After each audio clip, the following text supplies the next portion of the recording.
we'll pass it off for essentially the beginning of Meet the Candidates Night. So tonight is our annual Meet the Candidates Night. I'm sure you all know. If you're looking for another event, please just stay. It's going to be interesting. So essentially we're going to go through, and this is something that happens every year, and it was recently combined into, just so you can have some history of the event before I launch into the opening. So this is the preamble to the opening. The history of the event, it used to be 3 separate events. There used to be a Meet the Candidates kind of meet and greet prior to the Candidates Forum, which is the Executive Board debate. That didn't really work because there wasn't really much participation cross between. There was a half-hour break in between. And then on a separate night, there was the executive debate. So what we did last year was we combined the 3 into one event. There's much more collaboration between all the different candidates. You actually all get to see each other. You're all in the same room. There's no divisions between what you're running for and such. And there's a lot more audience participation because it's one event as opposed to splitting yourself into going to 3 separate events. So that's essentially the history of it. The way it's going to work tonight is that we're going to move from the executive debate between the 2 executive tickets. Both vice presidential candidates and the presidential candidates will be on stage. They'll each have a 2-minute opening. We're going to flip a coin to see who goes first. And then, as per the election code, whoever goes first in the debate is the opposite is who gets to be first on the ballot. Just so you know, that's why we'll be flipping a coin. And then after that, we're going to move into a nice little break from the debating. The candidates will mingle amongst each other. This is the Meet the Candidates part of the evening. Executive Board, meet some of the Senate candidates, get to know your opponents, meet each other's supporters, meet each other's friends. It's supposed to be a collaborative, civil evening. So please, just during that time period, it's about 10 minutes, just mingle and everything. And then we're going to move into the Executive Board Forum, which during all of this, Sarah will explain in a minute, we're going to have... What is that? Oh, okay. Weird noises just came out of the microphone, that's fine. So essentially after that, we are going to conclude the evening. I'm going to give some concluding remarks about reminders, some updates about the election. During this whole process, some of our election commissioners, can you raise your hands? Yep. They're going to be kind of monitoring the crowd to see if anyone's passing. We're going to have sheets of paper circulating. If you have questions, please pass them over. They'll bring them up to us because the questions are really supposed to be reactions. They're not kind of stock questions that we came up with theoretically way back when. And our questions are going to be reactions to the candidates' opening statements. So that they're relevant. We're talking about things that actually matter. So without further ado, I'm going to begin today's program with the official introduction. And it's a rather unusual one, but I think it fits. So I would like to begin today's program with a rather unusual quote from George R.R. Martin's modern classic, A Song of Ice and Fire. And it goes as follows. When you play the Game of Thrones, you either win or die. Thankfully, we live in an age where politics is no longer as vicious and as violent as it was in the medieval ages. No longer do you need to topple an empire, slay a king, or launch a crusade as a means to engage in political discourse. While this quote comes to exemplify the fact that politics, while still as passionate as ever, is no longer as violent, I invite us to look at the deeper meanings of the quote. Politics is no longer about having the largest castle or having the grandest title. We live in a democracy, and politics is ultimately about the people. No one in this room is running simply to add a title to their resume. Everyone in this room deeply cares about the Fordham community. And while they disagree on how to care about this community, the sentiment of selfless politics of the democratic age is still there. I wanted to set the tone of this evening as such. Let's remember, these elections are about the students. But tonight, candidates, it's actually all about you. We want, in the next hour and a half or so, to get to know you, so that the electorate can make an informed decision. So without further ado, I welcome you all to this evening, the probably 22nd, but no one really has been counting, Meet the Candidates Night. Candidates, good luck. May the odds ever be in your favor. May the force be with you, and let us begin. And so I'm just going to give out the pieces of paper to everyone, and when you have your questions, just pass them to the sides, and me and Chris will gather them and ask the questions at the end. So now I invite the presidential and vice presidential candidates, so both tickets up. We're going to work modern technology, because we also live in a technological age, not just a democratic age. I'll just go with my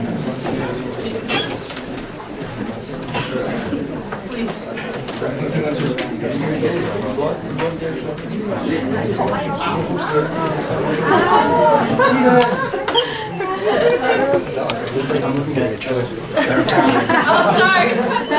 That's me. Sir, where you go?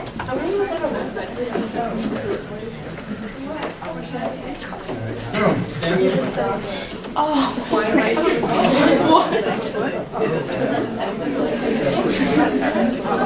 I don't think I do this bit.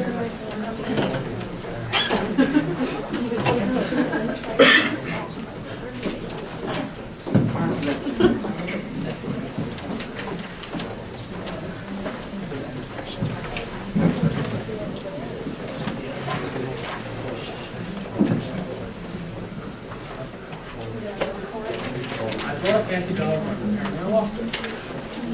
Anybody have a coin? Yeah. I had President Washington. I'll go back to you. I'm trying to be. You got it. You got it? What? Yeah.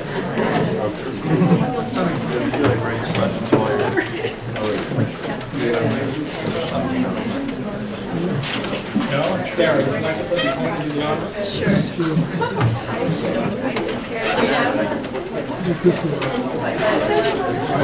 Land on the floor.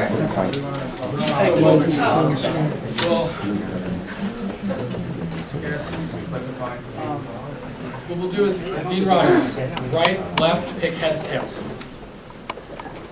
Heads? No, like So, or Aileen or Oh, you're here, so I had to use it. okay. These guys are heads, those guys are tails? Okay. it's going to land on the floor.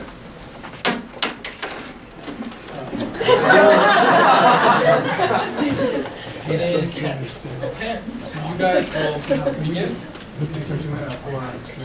Yeah, sure. I need a combination of how you want to do it. Yes, I will let you. I'll let you know in a minute, and then probably around 30 seconds. You're wrapping. Yeah, you're wrapping up the second number. Take time to finish. It'll be vice versa.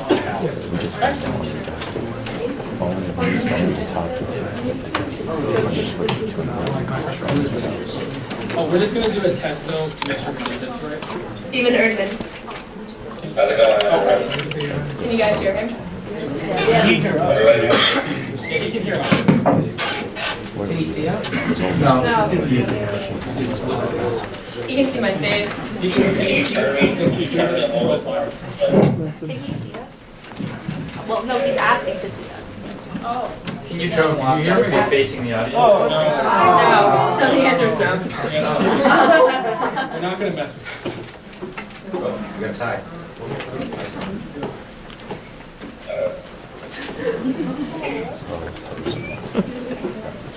Okay. So, but no, he We're can't not face the gonna move the audience. laptop.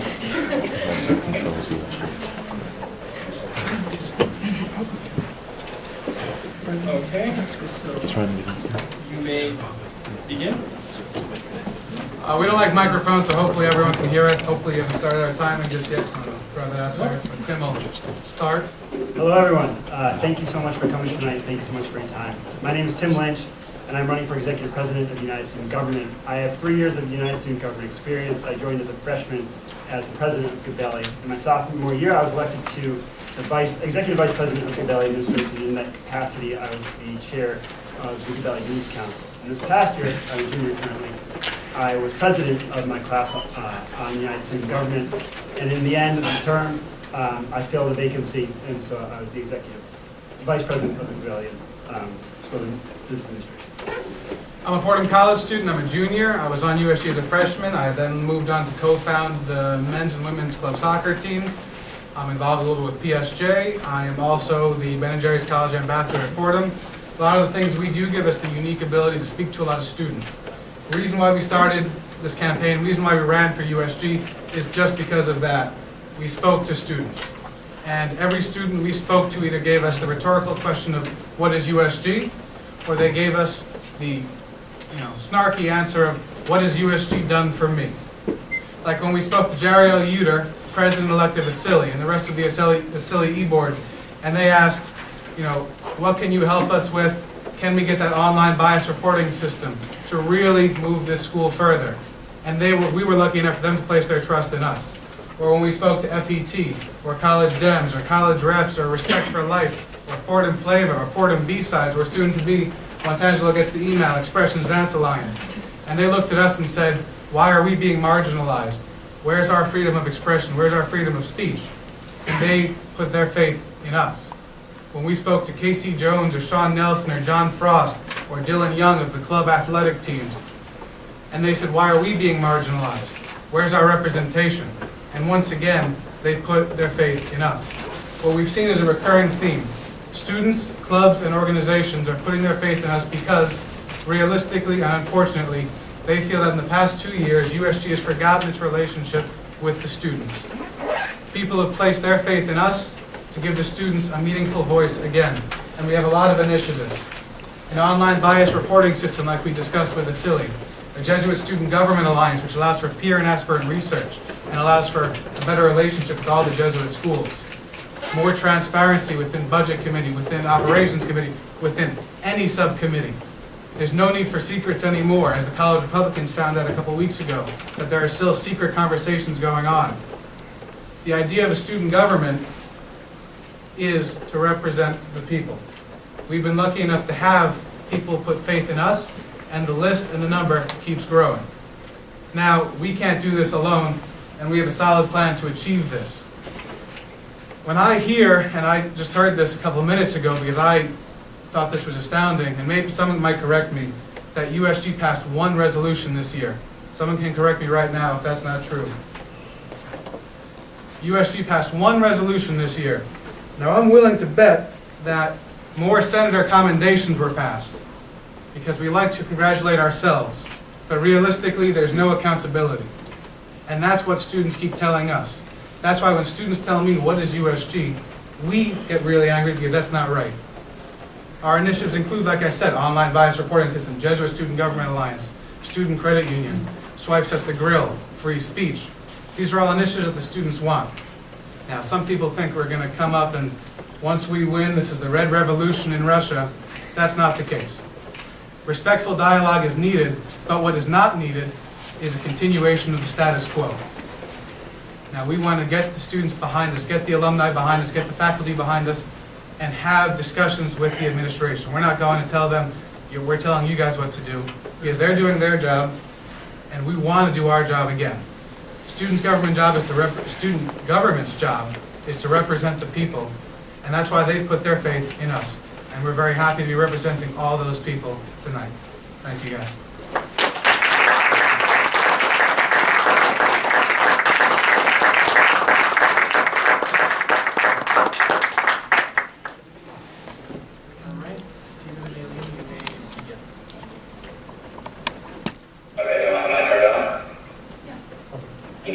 Everybody, I'm Steve Erdman. Thanks so much for dealing with all the weird stuff that we've had to put up with being abroad and running from the Dominican Republic. I really appreciate it. Appreciate all of you coming out tonight. And shout out to Tim and Paul. Great job with the campaign so far. It's been a lot of fun competing with you guys during the past few weeks. And special thanks to Aileen for running pretty much everything on the ground. So I haven't been able to do too much from abroad. Just want to tell you a little bit about myself. I've been a part of USG for 3 years, for 2.5, but not this semester. As a freshman, serving as the vice president of Fordham College in 2013, also president for the Senate for a youth, and also a member of the Budget Committee and the Operations Committee. And also on campus, I'm a tour guide. I work with the Dorothy Day Center for Service and Justice, the coordinator of PAC, as a tutor with the Cortona Achievement Program, and also the Erdman Lunch Assistant. So that's pretty much my campus involvement. One of the reasons why I really love USG, I think it's a great organization. And I think it's an organization that needs a lot of improvement, has a lot of potential. And I don't think there's a single thing that Paul and Tim said, the concepts that they brought up throughout their opening remarks that I would disagree with. I would like to acknowledge a lot of the good stuff that USG has done during this past year and during the year before. But I think that we can do a lot more. And there is a lot of roadblocks that USG puts in place for itself that we don't need to do in order to achieve a lot of the goals that we have. So just quickly going into some of those goals that we have that we'd like to achieve next year. The first is increasing campus inclusivity, which I hope we'll talk a little bit more about. The next is restructuring the student activities fund. And just briefly a little bit about that. We want to look into the exact way that OSS is calculating the student activities fund in relation to the number of students that are enrolled, the undergraduate students that are enrolled at Roseville, because each undergraduate student pays the general fee and our Roseville account, and that contributes to the student activities fund. We want to examine how the size of the student activities fund changes from year to year as the enrollment, and make sure that when there are more students enrolled at Roseville, there is a large student activities fund to compensate for that. And then finally, these are just three of the issues with a lot more on our platform. Finally, let's talk about the Board of Trustees issues. And I know the Americans about that, so shout out to you. Something that's been working on for the past year is researching the way that business schools are pure aspect schools. Select students who attend the Board of Trustees committee meetings. And these are students who present information to the Board of Trustees and help shape the perception of what's going on at a university. And at Fordham, the dean of students is student resources and goes to these meetings. And it's my firm belief that the student body should be in charge of choosing the student resources. So I've been working with Dean Rogers and a bunch of other administrators to try to examine these policies, and I hope that next year we can work on it some more. All right, Aileen. Hi everyone, thanks for dealing with Stephen and Bush. My name is Aileen, I'm from College 2014. I'm currently serving as the president of Fordham College 2014, as I did last year as a freshman. Stephen really touched upon all the great things that we really want to work on. And like he said, Tim and Paul aren't wrong, it's just the differences, I think, are how we're going to approach it. Quickly, I only have a few seconds, but USG acts as the balance beam between administration and students, and the student perception recently is that the balance beam has been leaning a little too much towards the administration. So Stephen and I really want to rebalance that, rebalance the bridge between students and administration, and make sure that we're not only doing the things that the students want, but we're doing it the right way, and we're doing it the most effective way based on our experience on USG to get the things done as efficiently as possible. So hopefully we'll be touching upon that during the debate. Hope you guys ask a lot of questions, and thank you so much for coming out. And I just want to reinforce that, like Angela said in his opening speech, the reason I'm doing this, the reason Stephen's doing this is because we're passionate about Fordham, we're passionate about the students here, and we really want to make this the best place it can be, and that's why we're doing this. So, thank you.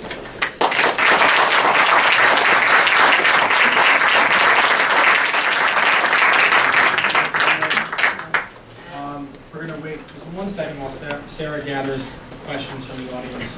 We're going to do questions. Sarah, do you have Angela, can you increase the volume? I don't want to touch anything. Angela, can I you get that microphone too? I can turn off that one.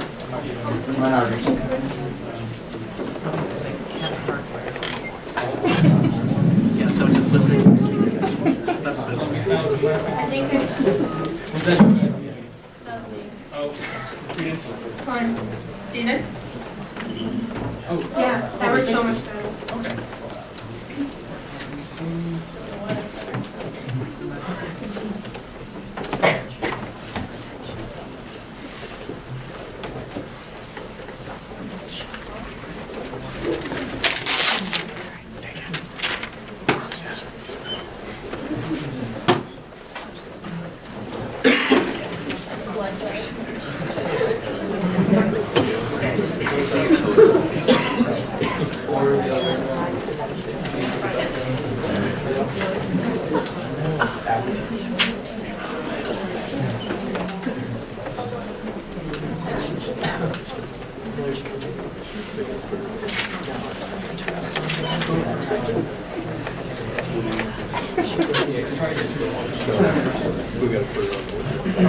Well, there was, I'll talk to you about it more.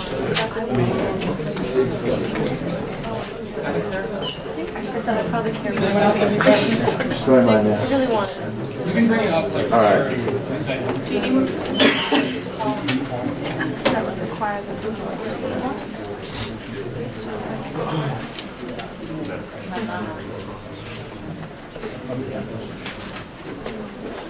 There's a lot of overlap in terms of questions.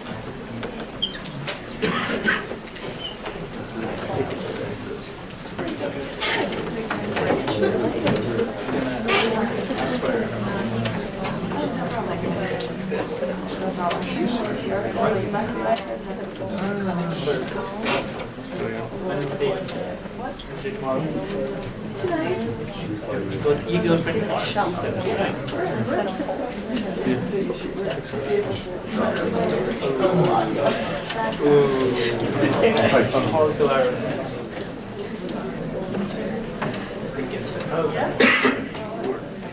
Do you have one more question?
Sorry, Stephen, I don't know what just happened. No. We're gonna start with a question from the audience that is was touched upon by both I think both platforms. And I think it's a pretty good question relevant to tonight.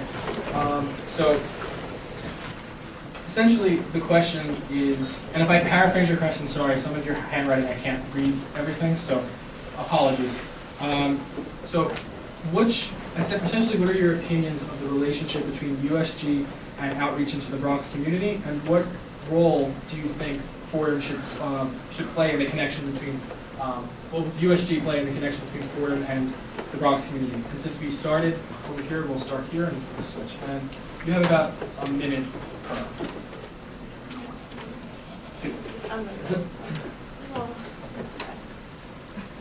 So excellent question, whoever said that, or many of you said that.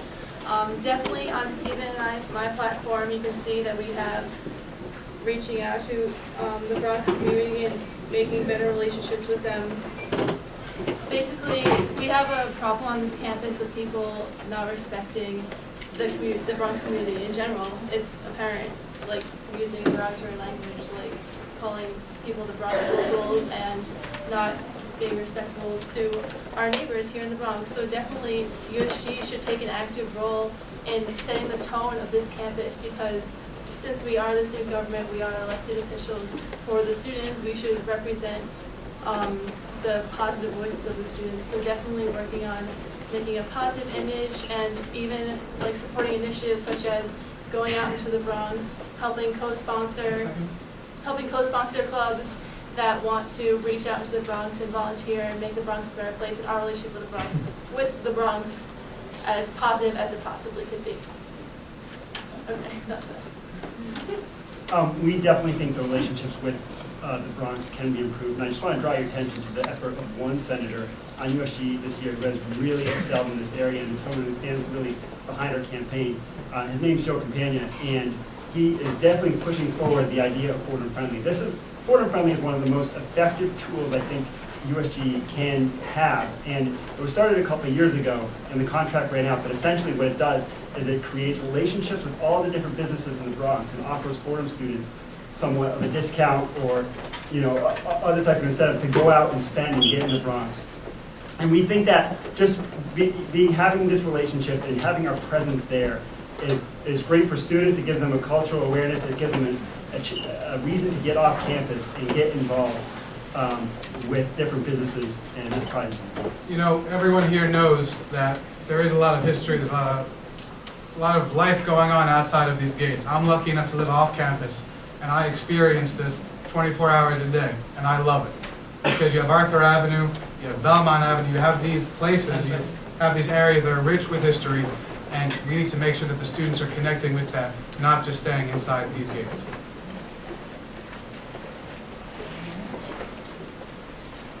We can do 30 more seconds each on this.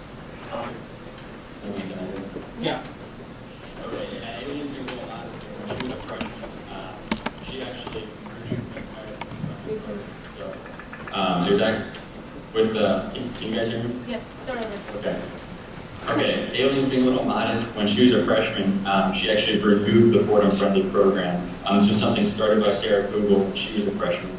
And Aileen worked with the other freshman senators to re-engage all of the businesses that had signed the contract and increase the number of businesses. So I think she's already had experience with this program, and we're definitely committed to continuing it in the future. Additionally, I've already spoken with the Dorothy Day Center with Beta Cornell, who is the Director of Community Service, about me running for USG, and we'll definitely have a better relationship with them in the future to make sure that people on USG are educated about the Bronx community, the Fordham community, and about the service opportunities that we have here at Fordham.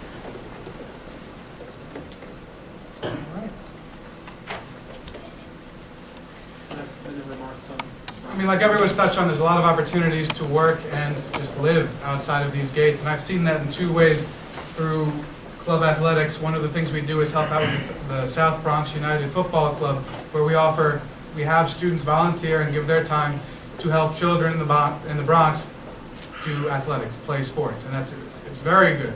Through Ben & Jerry's, we've had a lot of students reach out to us and say, how can we help outside of these gates? How can we help people living in the Bronx? And that's something we believe very strongly in. And it's not just social justice initiatives, but it's also being respectful of the area you live in. And people don't want to live within these gates. People want to expand and see what's going on, and they want to be able to really, what's the word I'm looking for, embrace the history that's out there, and I think we're going to expand upon that.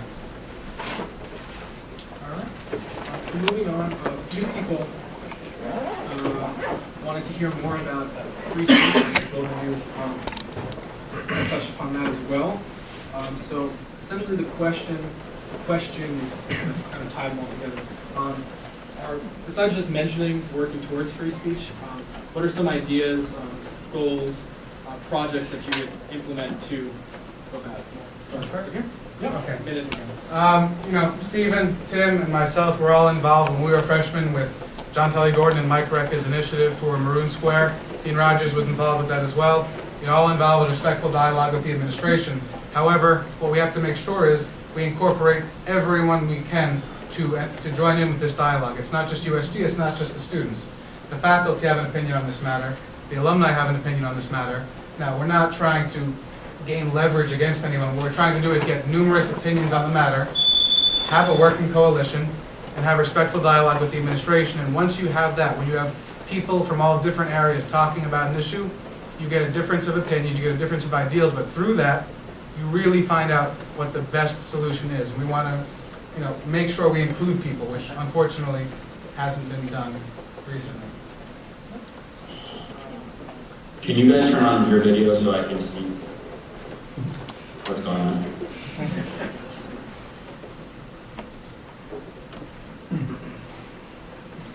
Can you see it? No. There's a little icon. It's not working. It's not working. Okay. Anyway. Okay, sounds good. So we're definitely committed to the Maroon Square initiative. I've already been in contact with John Tully Gordon, who wrote the proposal, as well as PSJ, who was very involved with it back when we were freshmen. And it's going to be an interesting issue because it was John really saw it through to its entirety with in its current form, the Bruin Square proposal with Dean Rogers and the student affairs. So we're going to have to look at some different approaches to how we want to bring about free speech zones on campus. And I think something that I'd like to emphasize is in my discussions with people at Georgetown where they have Red Square, which is the basis for Maroon Square, I think there's kind of a misunderstanding at Fordham what exactly a free speech zone entails, and that it's going to create some sort of chaos on campus. But there's a lot of benefits, like clubs can just have bake sales on the spot. There can be programming all the time. The Red Square at Georgetown is always kicking, and that's something that we can use at Fordham. That's an added bonus in addition to having easy access to demonstration to increase the level of debate and discussion on campus. Okay. Do you want to continue this topic, or? 30 more seconds? Yeah, sure. Yeah, when we spoke with a couple of performing groups on campus, specifically Mimes and Mummers, they expressed discontent over what was allowed performance expression on campus. Specifically, I'm talking to certain discussions they had about one of the plays they put on Spring Awakening this year. And so I think that USG's role in this, and something that we really have to get back to, is the policy issue side of this. If we are elected, you will see one resolution at least addressing this issue about performance expression on campus from a policy perspective. You know, just really quick, I think we can all agree we came to college to grow and learn as people. It's not about being cliche, but it's true. This is 4 of our very formative years. It's very important. We're not looking to create chaos with some free speech zone, free speech campus. What we're looking to create is a respectful discussion, as we've harped on numerous times, where people can understand a difference of ideas. People consider what they do, especially the performing groups, a form of art, and it is. But to censor that and change it ruins that art form. And it's the same thing with free speech. It's something we have a lot of respect for, something we have a lot of backing with Jesuit ideals, and it's through those Jesuit ideals that we really promote this issue.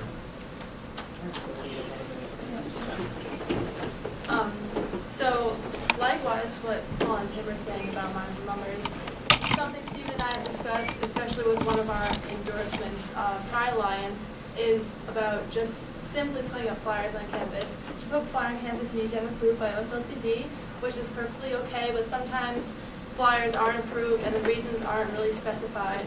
And a club like Pride does go through certain things like that, like putting words like queer or other words on their posters and getting denied. So Steve and I would want to work with OSLCD and see exactly what are these regulations, why can these words and these words not go on posters, and working with them to find the justifications, and if there aren't justifications, and trying to change them so that we can really have a more expressive place on campus, and therefore working towards a more accepting campus altogether.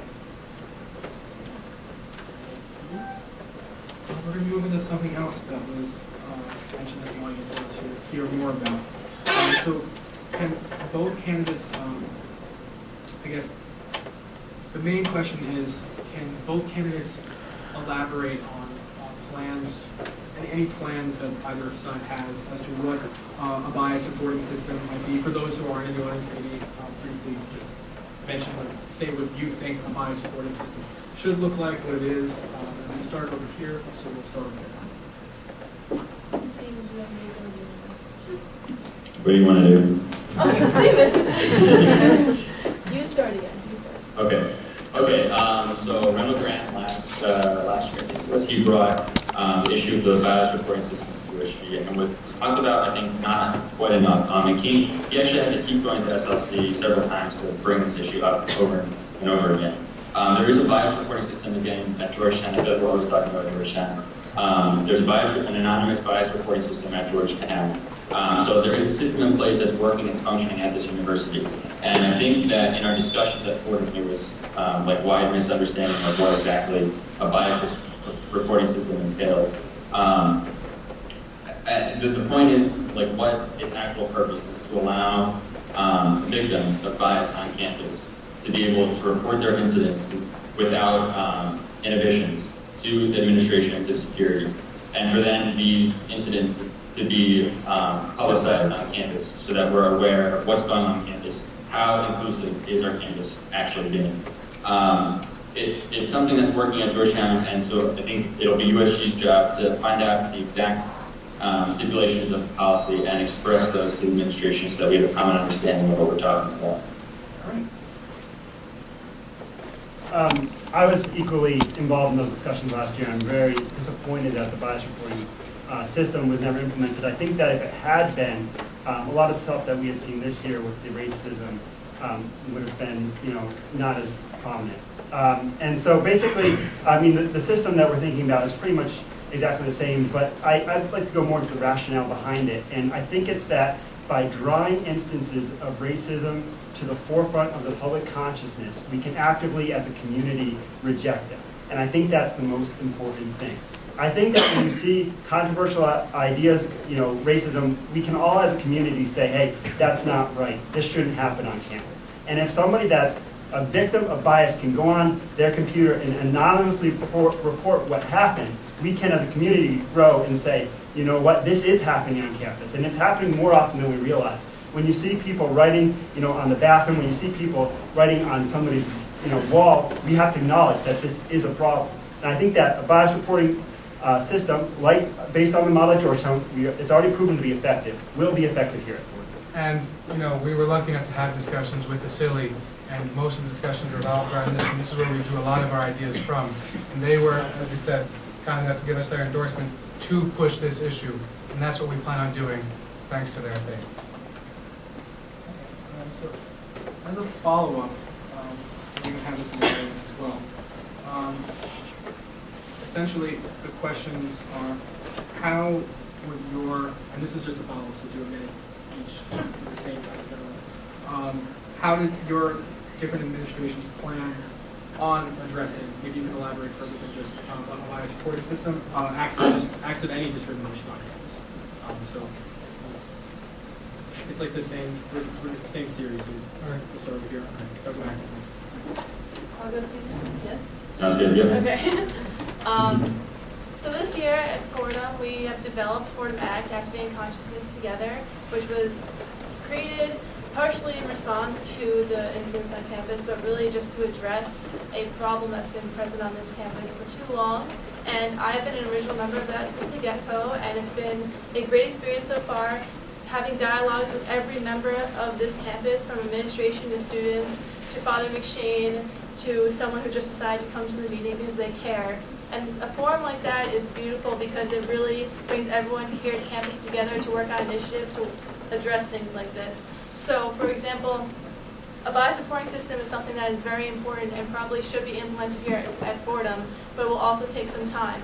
So until then, we can have other initiatives working through Fordham Act and all these people involved to increase the inclusivity of Fordham campus altogether. So for example, these incidents like someone writing something on a bathroom wall, something like that should be published in the security reports of the RAM, just simply so that people know it and people can always access it immediately.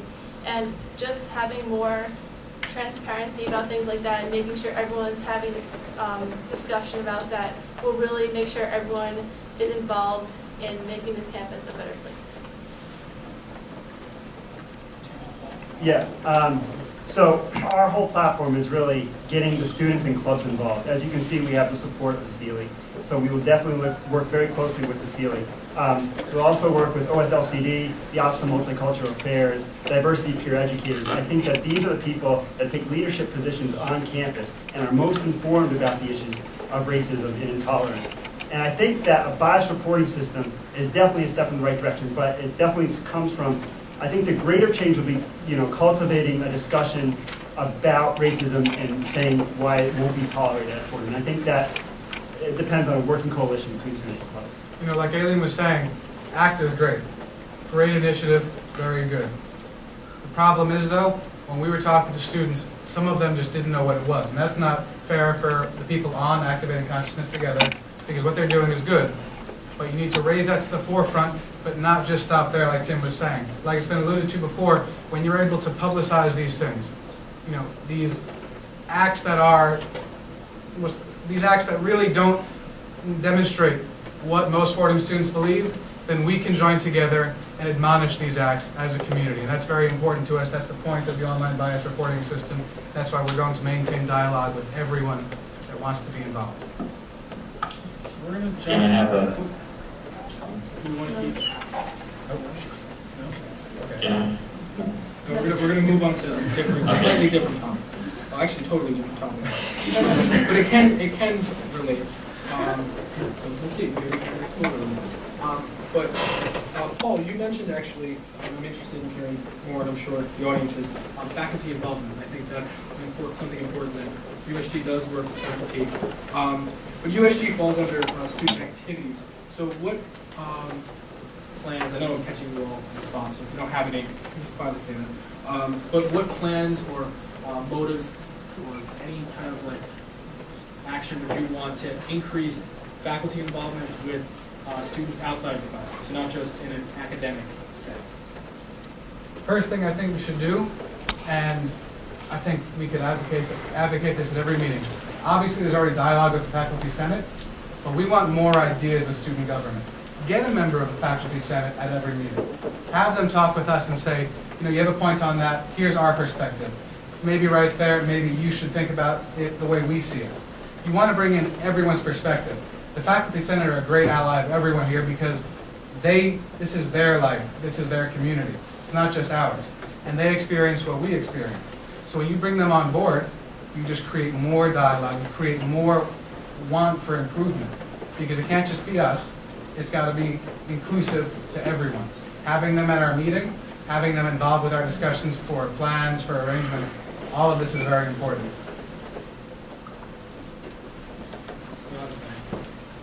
Stephen or Aileen? Okay.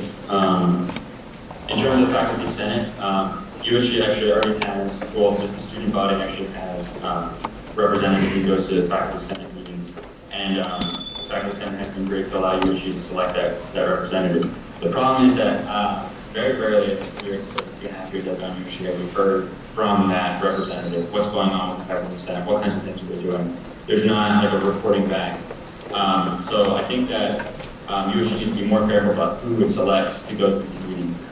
And then also, this person needs, this position on USG, it's not on USG, but this position that a USG member has, needs to be taken more seriously so that we do hear from the Senate and that this person can invite people from the Senate to collaborate with USG members on different initiatives. Additionally, with the Fordham Dean's Council, I think there's both the Gabelli Dean's Council and the Fordham College Dean's Council. There's a lot of opportunity to collaborate with different departments in ways that have begun, I think, with both Dean's Councils, but that can be furthered. And bringing these department chairs to meetings to discuss with us in like a town hall type fashion, which we've done in the past with different administrators. I'm going to steer, we're going to continue on this topic, I'm going to steer, he just left, but I was going to mention Student Life Council, which Dean Rogers chairs. Fordham academics, both Gabelli and Fordham College, both have seats at the Student Life Council, but if you've ever attended a Student Life Council meeting, those seats are normally absent. So what do you think can be done so that we can get more faculty involvement in dialogue such as that, which are public forums where student life and academics can come together, students, administrators, faculty, staff, like basically everyone can come together and talk. So we'll start with here. I think that just by reaching out to the schools, we can definitely get more interest in the SLC. I guess we have to say, what SLC is on campus, why it's effective, and why we need more faculty representation there. Right now, one of the big problems is that Fordham College and the Gabelli School of Business are siloed in that there's not a lot of dialogue going on between them. So one of the things that we'd like to see is more talk, more communication, and hopefully, a leveraging of shared resources, whether that's the career services expertise that Gabelli has, because Gabelli is very good at getting students into internships and jobs. And we think that we can draw that to the Office of Career Services. So that's why one of our big things is putting a representative from USG on to relay with Career Services, creating a brand new position. And then on the Fordham College side, they have a lot of minors and other academic programs that I think would be very beneficial for Gabelli students to participate in as well. So I think that if we, try to get more talking between Gabelli and Fordham College, You won't have this idea of two separate colleges on campus. You have the idea of one Fordham University, and I think that's very important. Can Yeah. Yep. I? Okay. So the question was how to get faculty from Gabelli and Fordham College more involved with the student life committee meetings. Or just in general dialogues of the same nature. Okay, well, in terms of the positions that they have, the seats that they have at student life committee meetings, I can understand why they don't go to these meetings. I've been to a fair share of student life committee meetings. There's a lot of important stuff that goes on at those meetings, but there's a lot of other stuff that goes on too. They're drawn out, they're long. I don't know if they're as productive as they can be. This is not something that Aileen and I have talked about on our platform call, but something I've thought about is revamping the way the student life committee works, the way the agendas are created, the way the voting takes place, the way that different groups, different seats on SLC are encouraged to work with each other on different initiatives, and also the role of student affairs in the student life committee meetings. It would be a big issue to take on, considering the number of different departments or divisions of student affairs that are represented in the student life committee meeting. But I think it's an important thing because a lot of students don't realize how much power the student life council has at Fordham in terms of determining how the budget system works, in terms of determining policies on campus, and in terms of bringing together a lot of different groups to discuss these issues. So definitely something that we should take a look at is how these meetings are run. A similar vein, we'll just keep questions or relevance to kind of fit in. With Fordham, like unity between the two colleges, could you? There's like a lot of dialogue between. I know a lot of student groups would like to see different majors and minors between the two colleges, more communication, like academically oriented. So could both tickets speak to things like that, of that nature? We'll start over here since we saw. Oh, I'm sorry. Yes. Oh, okay. Sorry. So definitely the connection between Fordham College and Gabelli has always been an issue here on campus. There seems to be a great divide between the two schools, and it's something that definitely shouldn't exist here on campus. Although they're separate schools, there should be overlap. And something that Stephen and I have definitely talked about is promoting people minoring across the colleges and creating more programs across the colleges. And this would be a great way for us to talk with the deans, councils of both the Fordham College and Gabelli to use them as student resources to find out what are programs in the other schools that you want to see created, and then using these deans councils to work together to create them rather than working as separate entities.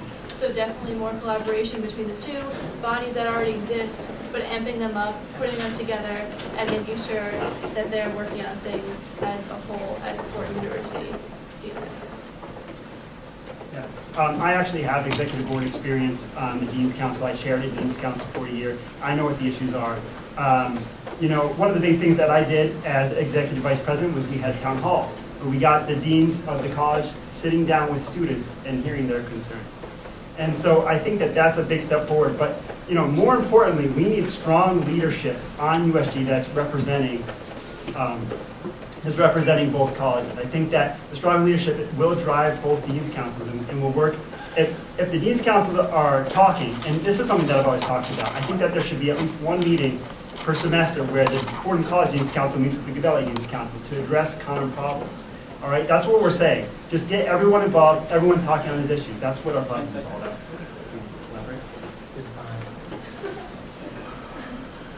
So we're gonna slightly move in, and then I'm sorry about quick question, just like logistically. Now, does it matter? We take all crowd questions, or are we allowed to ask each other questions? we're gonna do that at the end. I have one more paper that I'll get to, and then we'll open it up a little bit for here. We need to go make sure we have time for the candidates forum. I don't want to take them into space. But at the end, if the two of you want, we've never done that before, but if the two of you want to ask one question of each other.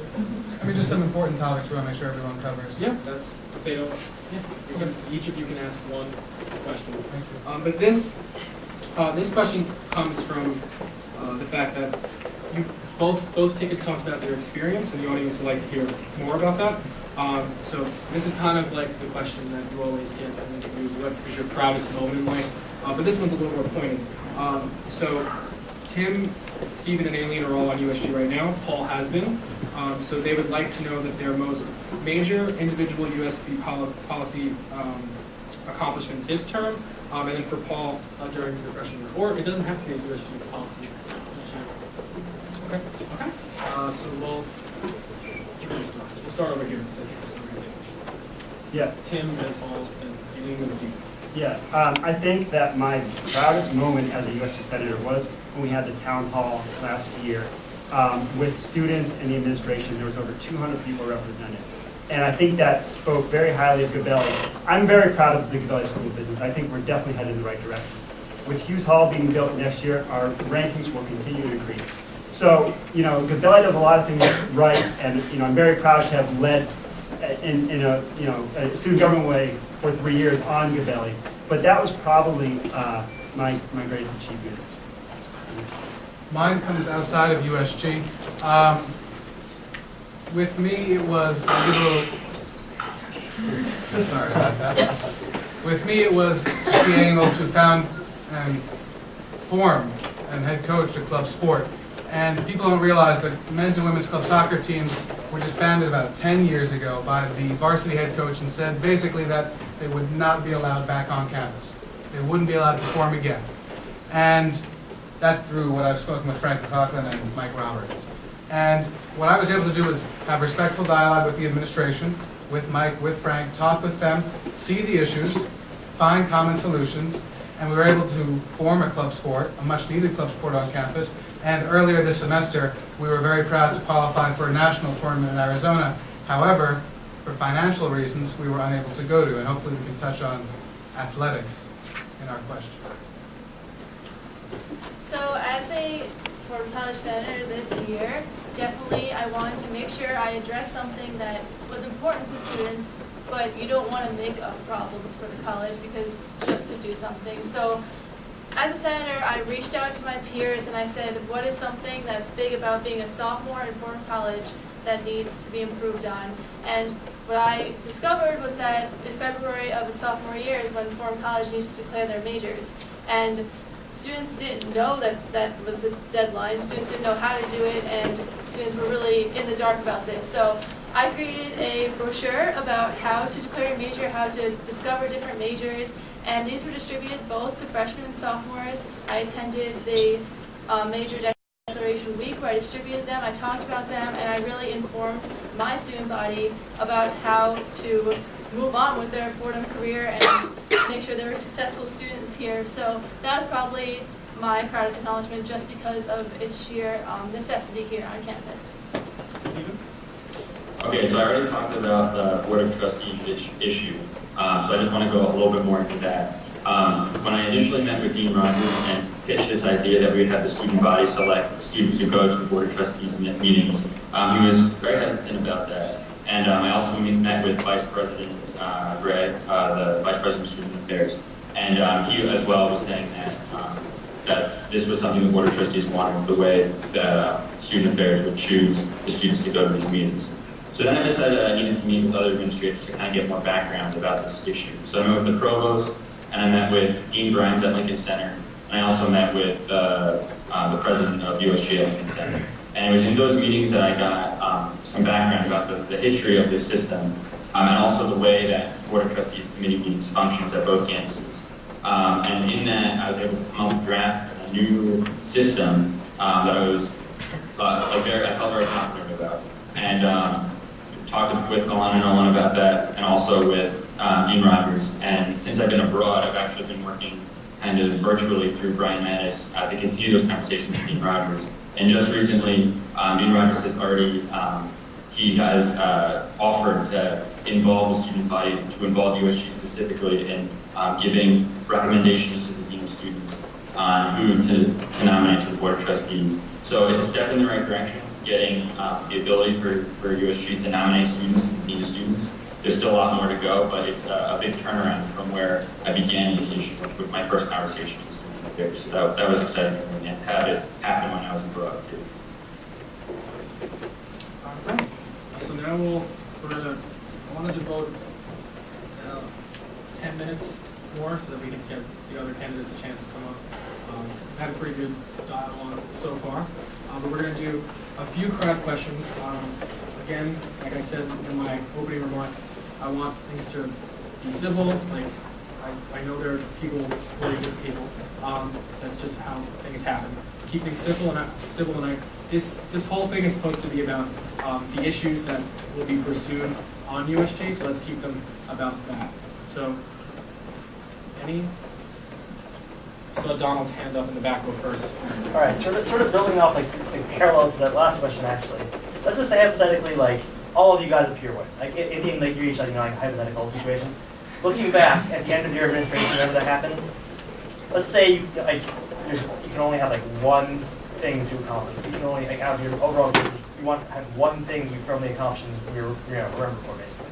What do you want that thing to be? What do you want to definitively change about Fordham or improve about Fordham or accomplish in your administration? You're asking one from each of us? Yeah. I think it extends beyond one policy goal and one thing. I think that, the monologue that we've been hearing from students in clubs is, what is USG? What has it done for me? And at the end of the year, I want to be able to look at everyone that has supported us and say, this is what USG has done for you. This is why USG is important. And this is why you need student representation, working with the administrators to make substantial changes on campus. I think that's the biggest thing, to fix what's been described as a broken USG and to move things forward. I think that'd be the number one thing. Yeah, Donald, I'm sorry, but I have to agree with Tim. When we went to all these clubs, when we went to all these students, they didn't give us one thing to do. They gave us a lot of things to do. And realistically, we're pushing a lot of these things. So to limit it to one thing I want to get done, I can't advocate that. What I can advocate, though, is I want to push for an online bias reporting system. I want to push for less roadblocks in the way of students who want to form clubs, who want to be able to hold events on campus. I want to push for free speech or better CAF quality. I want to push for a lot of things because when we limit ourselves to one thing, we lose focus of what all the other students want, and I don't think that's fair. What's Paul and Tim just said, why wouldn't I want to end the semester, the term, having people know what USG is? Of course that's going to be a major goal of mine. That is what part of our platform is. Everyone on campus should know what USG is, and to go even beyond that, I want to end the term with USG meetings every Thursday, and I want to see people in those meetings every Thursday bringing things to our senators, bringing things to our e-board, things that they feel comfortable talking to us about because they know who we are, they know what we do, and they know we can help them get these things done. I want to see all those couches in the faculty lounge filled with students who feel comfortable talking to USG. And that goes beyond just knowing who we are, but knowing that they can come to us and that we are the student representatives to talk to the administration for them and to really get things done. So, of course, that is a little vague of an answer because I don't want to pick one initiative that's more important than the other. But at the end of the day, I want people to know, like Tim and Paul said, what USG is, and furthermore, to come and talk to us and to say, like, hey, I know I can talk to these people and they're going to get this done. So. Steven? Okay, I definitely have one thing that I'd really like to get done, and that's the restructuring of the way the student activities fund is calculated. Because it doesn't matter if not a single student on this campus knows what USG does, but they're still going to be affected by the budget system. They're still going to be affected by the amount of money that we have in the student activities fund. So if we can get a clear and fair system for how the student activities fund is calculated, then we can begin to look at what do we need to do in order to increase the size of this fund. And then obviously looking at how can we allocate this fund in the most just and equitable way possible. And that includes things like eliminating budget committee members' ability to advocate for their own clubs during committee meetings. That's an easy thing to change. I was on the budget committee last semester, and it was so frustrating because every meeting, the majority of the time was spent talking about clubs that people on the committee were members of.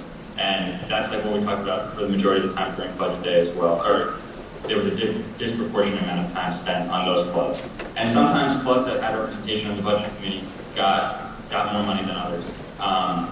And this is something that we need to analyze and really look at carefully. So I think fixing the budget committee and looking at the student activities fund, that's something that is going to affect everybody, no matter how how much they know about USG, how much they care. Any others? So Joe, then Rose. Angelo, you speak of these elections needing to be civil, and I entirely agree. So my question actually is to both of you, but especially to Aileen and Steve. As an incumbent freshman USG senator, I have never been more disappointed than I am this week. To go on Facebook and to see and other of my colleagues on Facebook mocking and publicly ridiculing their opponents, making posters, pages, mocking their slogans, their platforms, their mottos. I find that completely unacceptable, and it's also denigrating to these elections and to USG.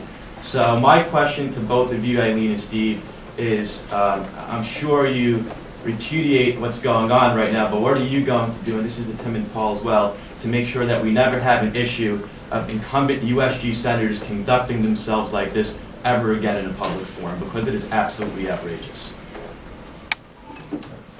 Thank you, Joe, for your very honest question. Just to reinforce that the things that have been going on Facebook and the little dirtiness of this campaign, more or less, is not directly associated with the four of us at all. I'm on a great speaking basis with Paul and Tim. We are friends. We are friends. This is a little awkward, but it's okay. Like, it's healthy. That's how it should be supposed to be. Competition is supposed to exist. But I agree there's been some things going on Facebook and stuff like that that shouldn't really exist. And I think if elected, Stephen and I really want to set the tone of USG of accountability, and that goes with making sure that everyone in USG is doing not their own initiatives, not what they want to do, but doing what the students want them to do, and doing them efficiently, and Stephen and I would make sure that this was happening because of our role as executive president and vice president, and making sure that everything is going smoothly. And I think if we have a USG who is accountable for the things that they do, they would also feel accountable for how they present themselves in public, and that goes beyond competition and elections, but just in how they present themselves on campus and other things as well. So I believe that Steve and I, of course, would never tolerate something like that, and it's hard to control the emotions and the doings of other people, third parties, but we would obviously try our best to reprimand those things. You know, if you do know me, you know that I'm very frank. I don't like to beat around the bush. I think that I like to be very honest about some of these things. And let's be honest. You know, Aileen and Stephen can't control Tim Lukey. We can't control some of our supporters. I'm going to throw, we're going to throw some names extra, to be honest. We can't control them because we don't control their Facebook profiles. We don't control their Twitters. It's just the way it is. As a matter of us advocating free speech, we learn very quickly we have to tolerate what other people say. Now, what the problem is, though, like Joe was saying, is when I'm hearing that people are being mistreated by USG members, that's a big problem. And I'll tell you right now, we have a Facebook group, a couple of us running, and we have a Facebook group that isn't open to the public, and the one thing I've said repeatedly, is that no matter what happens, in public we remain positive, and I don't care that this is private, but in private we remain positive as well. Now, the unfortunate things I've heard is that that's not the same case for some other groups, but we remain committed to promoting our own positive image. We have an image that students and clubs support, and we stick to that. We obviously, I think we all agree, we apologize if some of our supporters, some of their supporters have gone a little gung-ho, but that's the nature of elections. But what we do have to focus on is to make sure that USG members remember that they're part of the student body and not, as Pat Murray, a football player, told me, a secret clubhouse. It's very important we remember that. Sure. So my question is to Tim and Paul about your platform. As you know, I'm the current vice president of USG. And one of the things I think you will quickly find about being on the ticket and actually being on USG is that one of the greatest joys is that of this job is that you get to really work with people on USG. You get to mentor them. You get to watch them really work very hard to make Fordham a better place.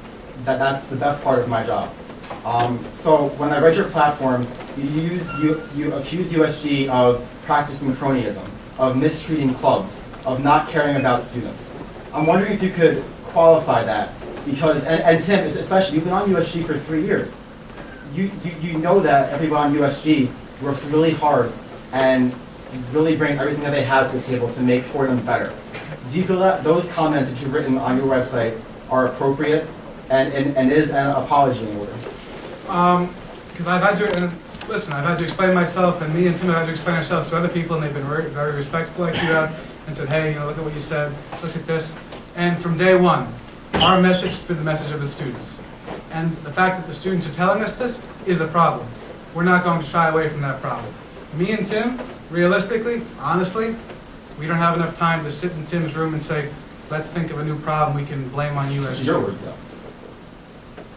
What we say and what we advocate is what the students and the clubs tell us. So when we go and talk to Sean Nelson of Club Lax, or when I talk to Jerry Aluder of Women's Club Soccer, or Dylan Young of Club Rugby, and they say, what is USG doing for us? We can't get anything from USG. When they tell me that, I advocate what they say. Or when we talk to college Republicans or college Democrats or Respect for Life, and they ask the same question, we advocate what they say. Because the main job of USG is to be the voice of the students. And occasionally, the students are going to be angry. Now, we're not making up our own, we're not making up our own statements. We're simply advocating and highlighting the problems that the students, which are the people that matter here, because this is united student government, have told us. And to be totally honest, when the students highlight a problem to me, I have no apology in order to represent what the students want. Because I'm going to be very clear on that. Guys, realistically, this is student government. And I've asked 30 people, and we have some we've had for video, some just word of mouth, look at me and say, USG this expletive, or what is USG doing for me? I know you're committed, I know Caitlin's committed, but the problem is, if you're shaking your head, that's not good. The problem is, students think that USG isn't there for them. We're trying to prove to the students that we are there for them, and lucky enough, they've put their faith in us. Does Aileen get that question too, or no? I don't know. I'll also And Yes, you can. I think that's a good, I think both these questions are kind of related to what Joe said. Can you guys hear me? Yes, Yeah. yes. Okay, what Joe said and what Brian said. And I do think that there's things that USG can do to reduce cronyism and to become a more productive body. And just one of those things that's so simple is encouraging competitive elections. I think one of the reasons why we had maybe some issues with this election right now is because it's one of the first times we've had like a highly competitive election for the executive ticket, and it's exciting for Fordham, and people are getting really involved with it. And we need to have things like this all the time, every year, for the freshmen, for the upperclassmen in March. We need to have these competitive elections so that we can reduce cronyism. So it's not just, oh, you should run for USG, there's nobody running who can have this position. You're my friend, like it'd be great. Instead, it's the most qualified people are getting these positions. And that's a way that we can bring in all of the concerns that Paul's talking about, that we're aware of these things because we have people who want to run for USG because that's what they have thought for themselves that this is something that would be good. And they have to work to get onto USG. That you're not just on there because your friend who's also on USG told you to do it. So that's it. We'll take like one or two more audience questions. So we'll do it over here and then take one. Hi, I'm Sam Martin. I'm the current president of College Republicans here, and I have a certain concern. I think it's very serious about the budget process. This year we appealed for $30,000 roughly. We were trying to bring a Pulitzer Prize winning speaker here. We were denied entirely, which is a very atypical process. So we got no funding, we got $300. Meanwhile, other clubs like Flipsides get $10,000 for laser tag, paintballing. Apparently some ghost hunting equipment was funded. But meanwhile, good clubs like College Republicans, which have a great track record, during an election year, can't get a dime out of this. We don't think this process works. I mean, we asked, you didn't really ask a question, Sam. What do you think? What we're going to do? What would you reform? Yeah. Okay. You want to go first? Or? Okay, so I was there for the budget committee meetings, and I can tell you that there's two things going on. One, the student activities fund is too small. The College Republicans, I believe, were asking, I don't remember exactly, I think it was $20,000 for the one speaker, in addition to what Young Americans for Liberty was asking to also fund the same speaker. And we just did not have the money to fund that. However, we did have money to give out Republicans if there were other things that they wanted. There was money to go around, but it got sucked up into other clubs that had disproportionately sized budgets in comparison to others. And I was very upset at this budget committee, at the budget day this past year, and asked people to run the committee. And I was voted against by the majority for some of the things that I was proposing that we do. So that's why on our platform it says that budget committee members should not be allowed to advocate for their own club. It's enough of an advantage that a club has a member who's on the budget committee, because you guys then know how to fill out all of the forms without any problems. You don't need the added advantage of having your budget committee member advocate for your budget. It wastes time for the committee, and it causes problems like what you're describing, where you're denied for your event, which may or may not be a legitimate event. It certainly doesn't seem legitimate at all when you see another club getting a disproportionately sized budget with not any good explanation. So thank you for that question, because that was something that meant a lot to me. We've had extensive discussions about this, and something Aileen, Stephen, me, and Tim all will agree on is that, there are ways to improve the budget committee. There are necessary steps to improve the budget committee, and they're needed quickly.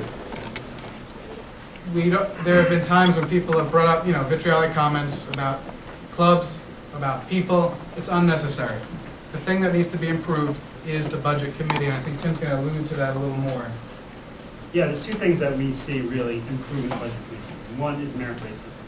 For the college Democrats and the college Republicans not to have one influential speaker on campus during an election year, to me, seems unconscionable, because these speakers benefit all the students. Whether you go or not, they draw attention, and they draw attention to Fordham for what they're promoting on campus, and it promotes intellectual development. So I think that's a priority, and I think that should definitely be prioritized during those meetings. But what they're getting at is also true. The amount of funds is not enough to support the growing number of students and growing number of clubs on campus. And we can look at that from two directions. One, we can try to get things that are that eat into the student activities fee out of it, such as club sports, which is something that we are pushing for. And number two, we can reevaluate how that fee is calculated. Why is it set from year to year when the clubs are increasing, when the students are increasing? That doesn't seem right to me. So I think you look at that from two angles. Okay. So we'll go to one last question, and then we have time for you guys to ask the one question. You guys should put a closing statement or something? No, that's what we're going to do. Oh, okay. Yeah. So Caitlin? Hi, everybody. I'm Caitlin Meyer. I'm the current USG president. I'd like to commend both tickets for your work this week. I know I've run 2 executive ticket elections, and I know it's especially difficult. It's tough work, but I hope you're enjoying it all.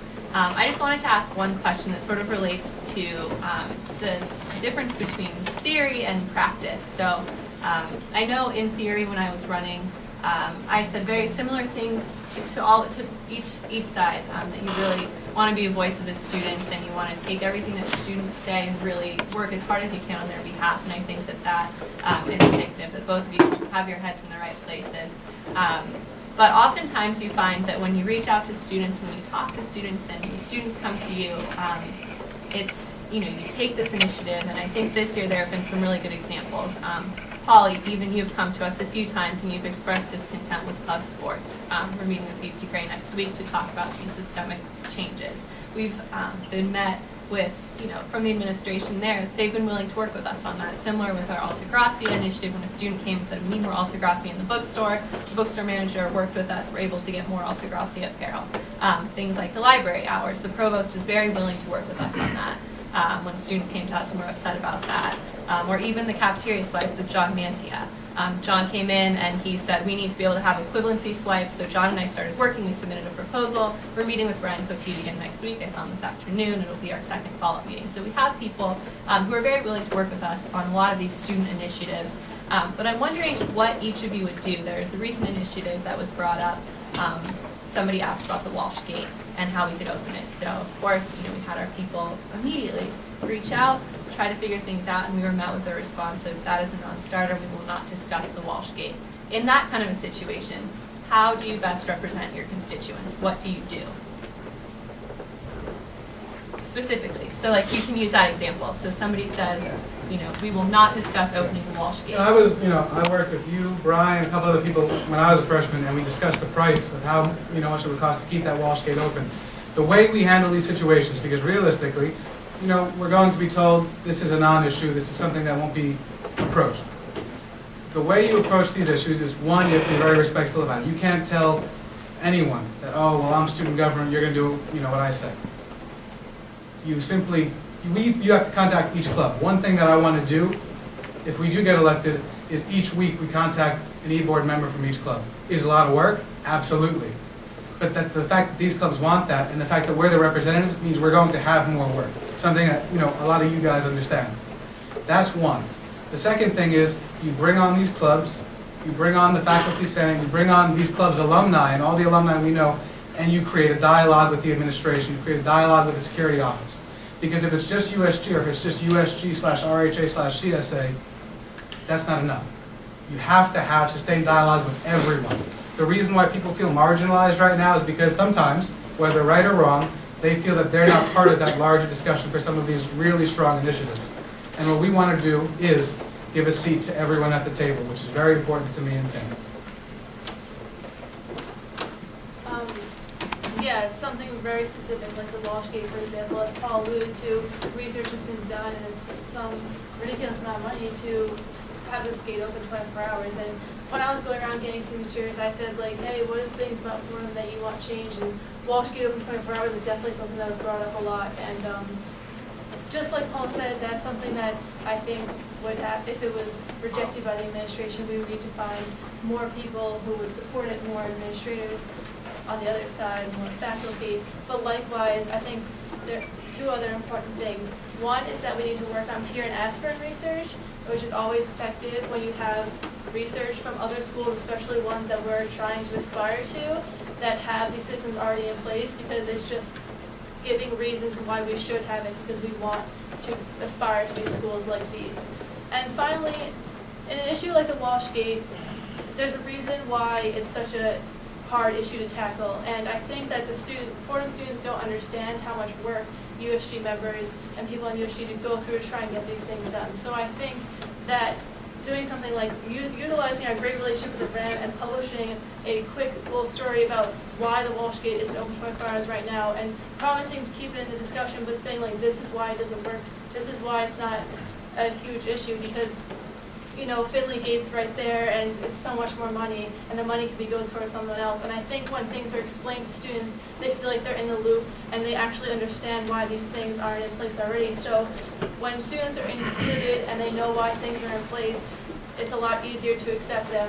Meanwhile, USG can continue to work on them to try and obviously meet the needs of the students. Okay, so what we'll do now is we can take a couple of seconds, lecture talks, and then we'll go into closing statements. We'll do about a minute in the interest of time, because I know you guys are really important, but so are the other candidates. We got to get to them. We'll start. We started with you guys. We'll start with Aileen, and then you guys, and then we'll go straight into our mingling of meet the candidates. So. Okay, so this is the closing statement? Yes. Okay. All right. I just want to let you guys know how passionate I am about Fordham and about USG. I want to be part of USG next year because I want it to reach its full potential. When I'm sitting here abroad, even before I'm abroad, I'm just obsessed with Fordham. So I go on the Fordham fans alumni website every single day and read posts about Fordham. What are alumni saying about Fordham? And I try to understand. I have a news alert for Fordham in Google, so that every time Fordham shows up in the news, it gets sent to my email and I read it, because I'm a nerd and I like to learn about Fordham. So these are things that I'm doing even before I went abroad. Obviously, I'm continuing to do them right now, and I want to have all this information, all this knowledge about Fordham to just bring about the most effective policy changes. To know what I'm talking about when I'm talking to administrators, to know how to respond to students when they have questions about why things are the way they are, and it is something that I hope that I can do with USG next year, and to work with everybody in clubs through that position on USG. So I hope that you guys have a chance to look at our platform in more detail, to email questions to us, to email suggestions and concerns, to look at our website, to let us know what you're thinking. We have 3 days left with campaigning, so there's still time. And I really appreciate everybody coming out tonight and taking time to listen to what we have to say.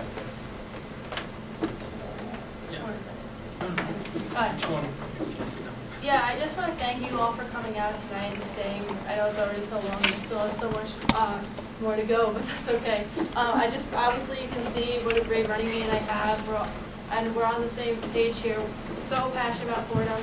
I wouldn't be running for this. I wouldn't be running against my two good friends if I didn't really want this, and if I didn't care so much about Fordham, if I didn't think that I could do a great job doing it. And I know that Stephen and I are completely qualified for this. And you know, the strength of our platform is practicality. The strength is that we have seen USG go through successful endeavors and not so successful ones, and we can take these observations and utilize them to make our term on USG as effective and successful as possible. And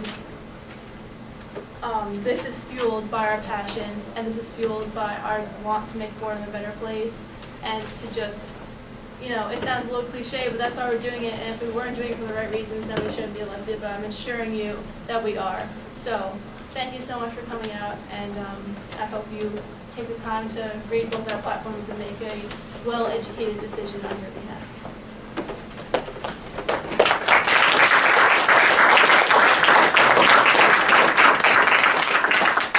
Okay, everyone, thank you so much for your time tonight. I think it's been a really good discussion. I think that a lot of issues have come to the forefront, and I hope you understand where we stand on all the issues. I think we've been pretty clear, and throughout this campaign, we've been honest and we've been sincere. And so I think that's important. I also want to say that this campaign has been, we've had a lot of supporters behind us throughout this whole process that have been supporting us and that are also running for USG. And they have some great ideas as well. And I want to personally thank Will Markley, Teddy Conrad, Nevin Kulangara, Steve Frost, Matt Fries, Kevin Beaupre, Joe Campagna, Bridget Fox, and John Mantia for their support throughout this election. They have been instrumental in building what we have tried to do here and getting our vision and message across. Derek Beaupre. Derek, sorry. Basically, it falls down to this, okay? You know, realistically, you know, Brian, thank you for the question. There's some tough love going around the room. Understandable. But here's the thing. As I've said repeatedly, we've spoken to the students, and they've said in unanimous voice, there needs to be an improvement, there needs to be a change. Now, we're here for that change. A lot of the words, give it to you guys, our platform is long, and it's difficult to read because it's so long. Your platform, single piece of paper, it's good, tiny print. Problem is though, a lot of the words used are continued. Now from my discussions with Fordham students, we don't want to continue the status quo because they've had enough of the status quo. Now once again, I'm highlighting the student's voice, not what I came up with at 3 a.m. We want to change the status quo and give the students a voice again. They're behind us. A lot of clubs are behind us. We're very proud of that. And once again, we're committed to maintaining our positive ideas, our positive platform. And I'm sure at Friday at 5 p.m. we'll be all hanging out, being friends again. So thank you, guys.